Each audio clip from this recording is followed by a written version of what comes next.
Hi, I'm Dawn Blitzell, an artist and art educator from Ohio, and with a little inspiration from my students, I've actually developed a new way to glaze ceramics. You might be familiar with acrylic paint pours.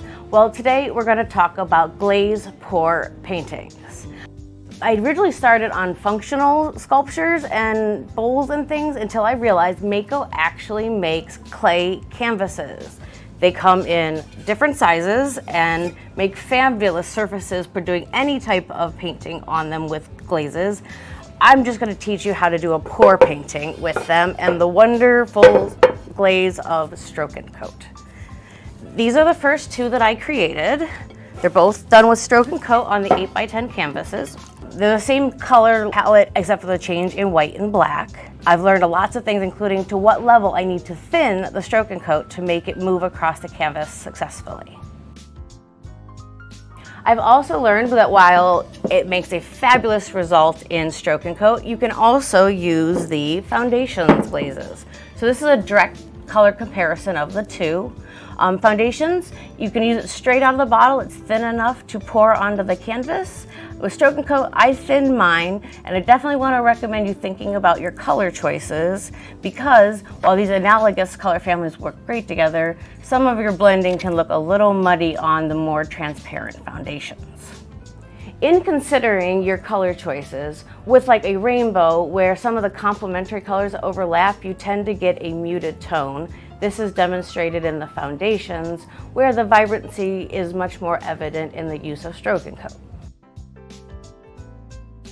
So, I'd like to demonstrate using a 6x6 clay canvas how to do a glaze pour. I've been practicing for about 6 months, so I'm going to show you some of the tips that made my life way easier so you don't have to stumble where I did. My first favorite trick that I borrowed from the acrylic paint pour world is to use tape to create a wall around my canvas. So that way you don't have as much like leakage off the side as you're working, and then you contain all of your glaze until you're ready to do the sides. I prefer to start with like one corner and whatever you have to hoist your canvas up. If you have a Lazy Susan, great. I'm just using a plastic bowl and going all the way around the edges of my canvas, creating a little barrier so my glaze won't escape until I'm ready for it.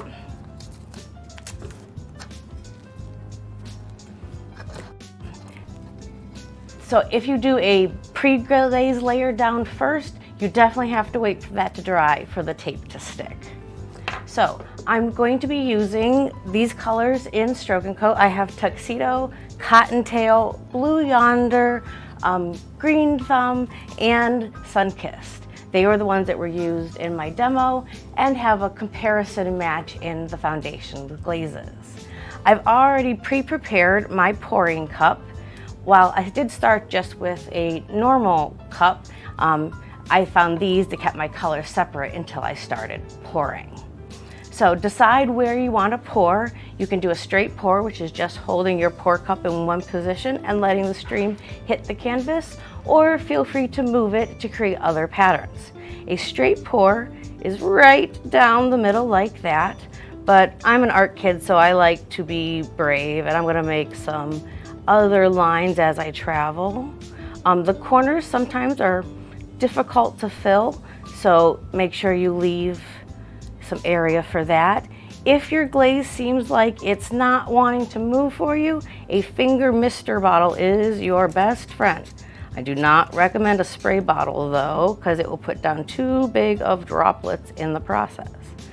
As I move my glaze around my canvas, I aim to fill the majority of the surface, though you don't have to get every spot, because when you spray and use a brush, you'll be able to fill in any small gaps. I did learn the hard way, if you leave a gap, it will definitely pull apart in the kiln. I do these at a low fire, but they can also be done at a higher fire range if that's your interest or you're working on stoneware. So now I get to think about gyroscoping or moving my canvas, but I'm going to fix this small little, oh, it's starting to do it on its own. If you have a gap, you can mist them and they'll disappear. I'm going to mist my edges because they're the parts that are resistant to getting the glaze. And then I'm going to start tilting my canvas. If I lean one direction and get that edge filled to a corner, and then work my way over. And then I'm tilting to get that corner filled. And you can allow it to stretch as much as you like. If you want a more distinct unstretched design, you simply put down more glaze in the beginning. Almost around to all of my corners. And then we get to address how to do the walls. A trick I've found besides for the tape is using a brush and the mister bottle to get the sides wet to begin. So that's what I have so far. I'm going to kind of readjust my image to the center and think about pulling off my tape. I personally really like to use these brushes because they happen to be the same width as my canvases, but any brush will do. And I'm also a big fan of having a little silicone cup or spare condiment cup around, because if you have somewhere that doesn't quite want to get covered, you can actually take your cup and pour into the silicone cup and get a little bit prepped for when you go to do your walls. I must admit, this is one of my favorite parts, is watching the glaze travel over the edge of the surface. So I'm going to start with my little tab, and I prefer to get my mister bottle back out and spray my edges so they are moist. Oh, and in the concept of glaze pour painting, you have a lot of excess waste as the, sorry, not glaze, the paint pours. They keep dripping off the canvas. Because of the clay is so porous, it holds on to the glaze and you have way less waste, which is something I'm big on anyways. All right, let's go ahead and pull the side. Tape be free. And you can see you get a small bead that starts to happen from where the wall was protecting it. And then I simply mist and tilt, and it starts traveling over the edge. I prefer to think about using a brush and getting that area evened out, and then it'll continue to travel better. And then I work my way around my canvas. So I pull the next piece of glaze, mist, and brush. And if you get something where like the corner doesn't quite want to get covered, that's where I go ahead and use my little extra bit in my silicone cup, and I can encourage the difficult corners to travel over when I start pushing my glaze over. And around I go, following the same method.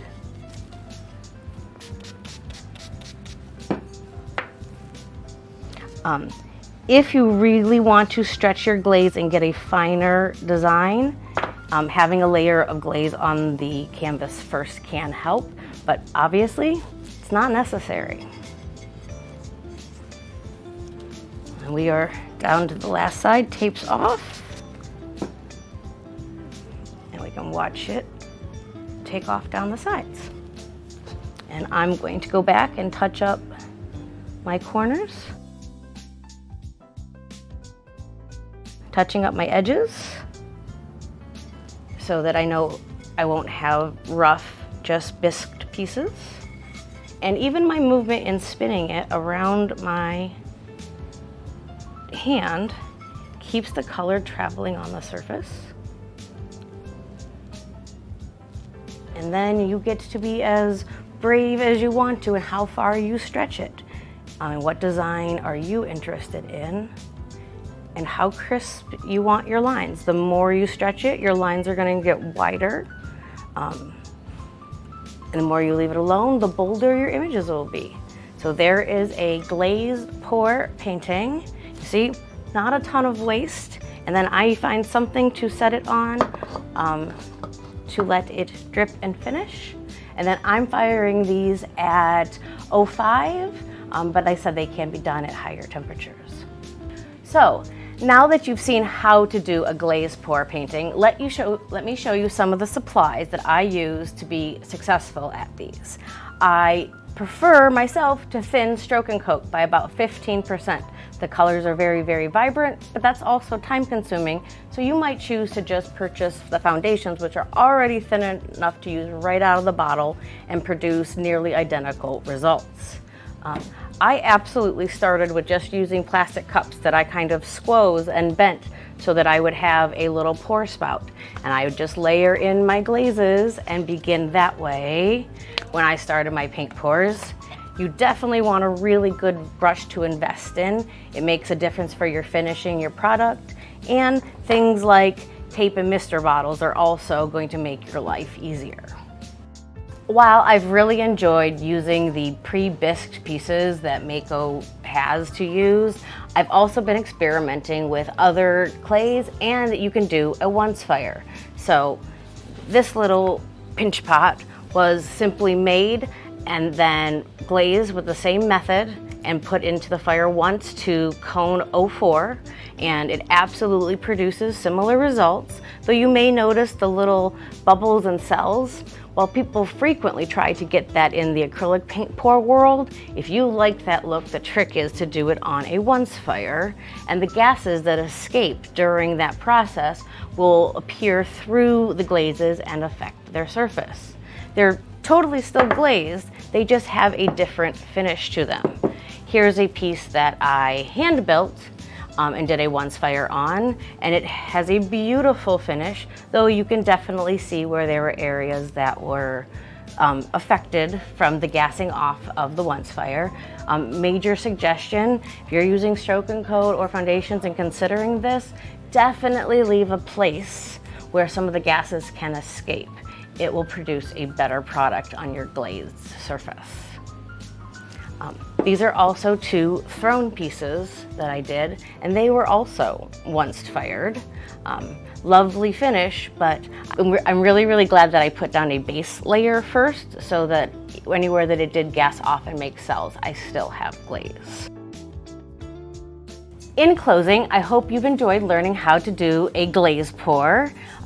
We're also going to do an advanced video where we talk about glazing unusual shapes or doing it at different cone firings. We're also going to talk about how to alter the surface before you start working on a glaze pour. I'm Dawn Blitzell, and it has been a pleasure to share this with you. And remember, always make it Mako.